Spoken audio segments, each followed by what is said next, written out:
Welcome to the day 13 of 100 days series on Python exercises for beginners. आज की exercise में हमारे पास numbers की एक लिस्ट मौजूद है जिसे हमने असेंडिंग ऑर्डर के अंदर सॉर्ट करना है। किसी भी लिस्ट को सॉर्ट करने के लिए डिफरेंट मेथड्स अवेलेबल हैं, जिनमें से एक को आज हम देखेंगे। कोड लिखने से पहले मैं आपको इस प्रोग्राम की थोड़ी सी लॉजिक समझा देता हूँ कि हम किस तरह से इस लिस्ट को सॉर्ट करेंगे। सबसे पहले हम देखेंगे कि इस लिस्ट के अंदर टोटल कितने नंबर्स मौजूद हैं। जितने भी नंबर्स मौजूद हैं उनमें से एक माइनस कर देंगे तो हमें पता चल जाएगा कि इस पूरी लिस्ट को सॉर्ट करने के लिए कितने स्टेप्स की ज़रूरत है। तो इस लिस्ट के अंदर 7 नंबर्स हैं, तो 7 में से 1 माइनस करेंगे तो 6 बचेगा। तो टोटल 6 स्टेप्स के अंदर हम इस लिस्ट को सॉर्ट कर सकते हैं।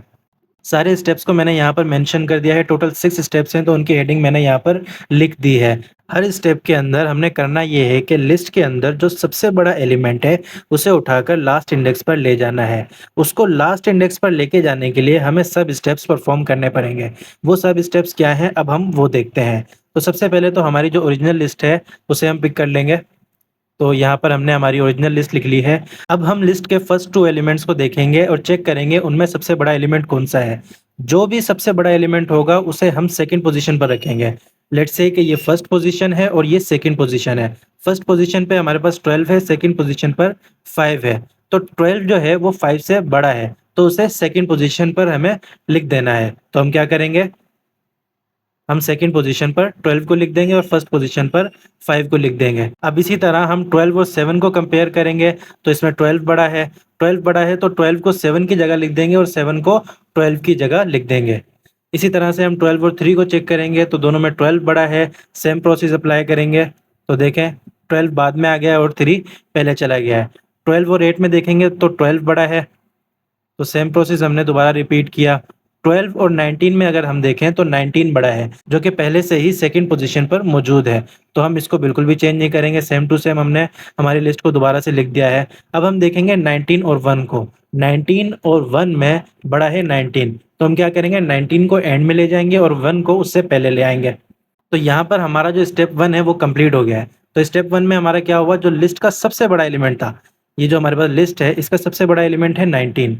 तो 19 को हम बिल्कुल एंड में ले आए हैं। तो देखें यहाँ पर 19 जो है वो बिल्कुल एंड में आ गया है। अब हम हमारे सेकंड स्टेप पर आएँगे। सेकंड स्टेप में हम क्या करेंगे, हमारा जो लिस्ट का आखिरी एलिमेंट है, फर्स्ट स्टेप के अंदर जो एंड में हमारे पास लिस्ट बची है, उसका जो आखिरी एलिमेंट है उसे छोड़ देंगे हम। अभी इस पूरी लिस्ट के अंदर सिर्फ और सिर्फ 19 सॉर्टेड है, तो हम उसे छोड़ के बाकी की पूरी लिस्ट को पिक कर लेंगे। तो यहाँ पर हम हमारी बाकी की लिस्ट को लिख लेंगे। ठीक है, 19 को छोड़ के हमने बाकी लिस्ट लिख ली है। अब ये लिस्ट हमारी अनसॉर्टेड है। हम दोबारा से चेक करेंगे 5 और 7 में बड़ा कौन है, 7 बड़ा है, तो हमें चेंज करने की ज़रूरत नहीं है, सेम टू सेम लिख दिया। 7 और 3 में 7 बड़ा है तो इसको चेंज कर देंगे हम, 7 यहाँ पर आ गया। 7 और 8 में देखेंगे तो 8 बड़ा है जो कि अपनी सही पोजीशन पर है। 8 और 12 में 12 बड़ा है, सही पोजीशन में है। 12 और 1 में अगर देखें तो 12 बड़ा है तो उसे एंड में आना चाहिए, तो हम उसे एंड में ले आएँगे। ठीक है, तो सेकंड स्टेप जब खत्म होगा तो हमारी लिस्ट कुछ इस तरह से दिखेगी। 12 जो है वो बिल्कुल एंड में आ गया है। ठीक है, तो लास्ट एलिमेंट क्या है, 19, और 19 से पहले आ गया है अब 12। ठीक है, तो लास्ट जो 2 एलिमेंट्स हैं वो सॉर्टेड है। अब बाकी की ये जो लिस्ट है ये सॉर्टेड नहीं है। ठीक है, तो स्टेप 3 के अंदर हम इस लिस्ट को पिक करेंगे। सेम प्रोसेस दोबारा से अप्लाई करेंगे। 5 और 3 में देखेंगे 5 बड़ा है, तो हमने 5 को यहाँ पर लिख दिया है। ठीक है, 5 और 7 में देखेंगे 7 बड़ा है, तो 7 वैसे का वैसा ही आ जाएगा। 7 और 8 में 8 बड़ा है तो कोई चेंजिंग नहीं होगी। 8 और 1 में देखेंगे तो 8 बड़ा है, तो इनकी पोजीशन हमें चेंज करना है, इनको आपस में स्वैप कर देंगे हम। तो देखें 8 एंड के अंदर आ गया है। ठीक है, 8 यहाँ पर आ गया है, फिर 12, फिर 19।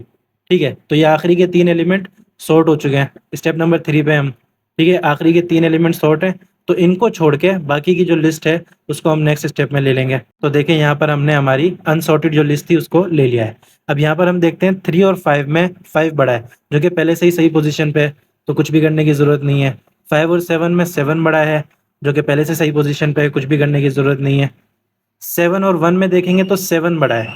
ठीक है, तो हम इनको आपस में स्वैप कर देंगे। तो देखें यहाँ पर हमारा 7 आ गया, फिर 8, फिर 12 और ऊपर फिर 19। तो आखिरी के जो 4 एलिमेंट्स हैं वो सॉर्ट हो चुके हैं। स्टार्टिंग के 3 एलिमेंट्स सॉर्टेड नहीं है, तो हम सेम प्रोसेस दोबारा रिपीट करेंगे। तो सेम प्रोसेस जब दोबारा रिपीट किया तो देखें 5 आ गया आखिर में। स्टेप नंबर 6 पर आ जाएंगे। तो देखें आखिरी के जो हमारे 2 एलिमेंट्स थे वो भी सॉर्ट हो गए। तो सारे स्टेप्स को अप्लाई करने के बाद हमारे पास जो आखिर में लिस्ट आएगी वो ये एक सॉर्टेड लिस्ट होगी। तो आई होप कि आपको ये लॉजिक तो समझ आ गई होगी। अगर आपको ये लॉजिक समझ में नहीं आई है तो आप एक पेपर पर पूरी की पूरी एक लिस्ट लिखें और ये जो सारे स्टेप्स मैंने आपको यहाँ पर शो किए हैं वो 1 बाय 1 आप खुद से सॉल्व करें, तो आपका ये जो कॉन्सेप्ट है बिल्कुल क्लियर हो जाएगा। अब हम देख लेते हैं कि इसका प्रोग्राम किस तरह से बनेगा। सेम प्रोसेस अप्लाई करेंगे। सबसे पहले हम लिस्ट की लेंथ मालूम करेंगे। अब हम लूप चलाएंगे for I in range. Loop कहाँ तक चलाना है? जो भी हमारी लेंथ है उसमें से एक माइनस करना है 1। ठीक है, मिसाल है इसकी लेंथ 7 है तो 6 तक चलाना है, तो यहाँ पर हमने 1 माइनस कर दिया है। ठीक है, तो अब ये यहाँ पर 6 हो चुका है। तो जैसा कि हमने देखा था कि हमारे स्टेप्स के अंदर सब स्टेप्स भी आ रहे थे, तो हम इसके अंदर एक इनर लूप लगाएंगे फॉर जे इन रेंज। तो यहाँ पर हम लिखेंगे n माइनस आई माइनस 1। यहाँ पर हम n में से i इसलिए माइनस कर रहे हैं क्योंकि हमने हर स्टेप के अंदर आखिरी में जो सॉर्टेड एलिमेंट है उनको छोड़ देना है, बाकी की अनसॉर्टेड लिस्ट को सॉर्ट करना है। जैसे कि यहाँ पर जब i 0 होगा तो पूरी की पूरी लिस्ट को ये ट्रीट करेगा और उसको सॉर्ट करने की कोशिश करेगा, मतलब जो सबसे बड़ा एलिमेंट है उसे एंड में लेकर जाने की कोशिश करेगा। जब वो चला गया है फिर जब सेकंड आइट्रेशन होगी इस वाले लूप की, जब सेकंड आइट्रेशन होगी तो i की वैल्यू होगी 1। ठीक है, तो n माइनस 1 यानी कि 7 माइनस 1 6 हो जाएगा, 6 में से एक माइनस करेगा 5 हो जाएगा। तो आखिरी जो एलिमेंट है उसको वो डिस्कार्ड कर देगा, उसको उठा के साइड में रख देगा और बाकी की जो अनसॉर्टेड लिस्ट है उसको वो सॉर्ट करने की कोशिश करेगा। फिर नेक्स्ट आइट्रेशन के अंदर आखिरी के 2 एलिमेंट्स को छोड़ देगा और बाकी की लिस्ट को सॉर्ट करने की कोशिश करेगा। तो इसलिए यहाँ पर हमने n में से i माइनस किया है। अब इस सब स्टेप के अंदर हम 2 एलिमेंट्स को आपस में कंपेयर करेंगे। तो हम यहाँ पर लिखेंगे इफ नंबर्स j। तो जो फर्स्ट एलिमेंट है अगर वो बड़ा है नंबर्स j प्लस 1, यानी कि अगर 12 जो है वो 5 से बड़ा है तो इनको आपस में स्वैप कर दो। स्वैप किस तरह से करेंगे? Numbers j comma numbers j plus 1 equal two numbers j plus 1 comma numbers j। तो ये दोनों एलिमेंट्स आपस में स्वैप हो जाएंगे। तो इस तरह से जब ये दोनों लूप्स कंप्लीटली रन हो जाएंगे तो हमारी जो नंबर्स की लिस्ट है वो कंप्लीटली सॉर्ट हो जाएगी। तो हम उसे यहाँ पर प्रिंट कर देंगे। इस प्रोग्राम को हम रन करेंगे तो देखें हमारे पास सॉर्टेड लिस्ट आ गई है। आई होप कि आपको ये पूरा प्रोग्राम और उसकी लॉजिक अच्छे से समझ आ गई होगी। अगर आपको कोई भी कन्फ्यूजन है तो आप कमेंट बॉक्स में पूछ सकते हैं। मिलते हैं नेक्स्ट वीडियो में। Thank you for watching.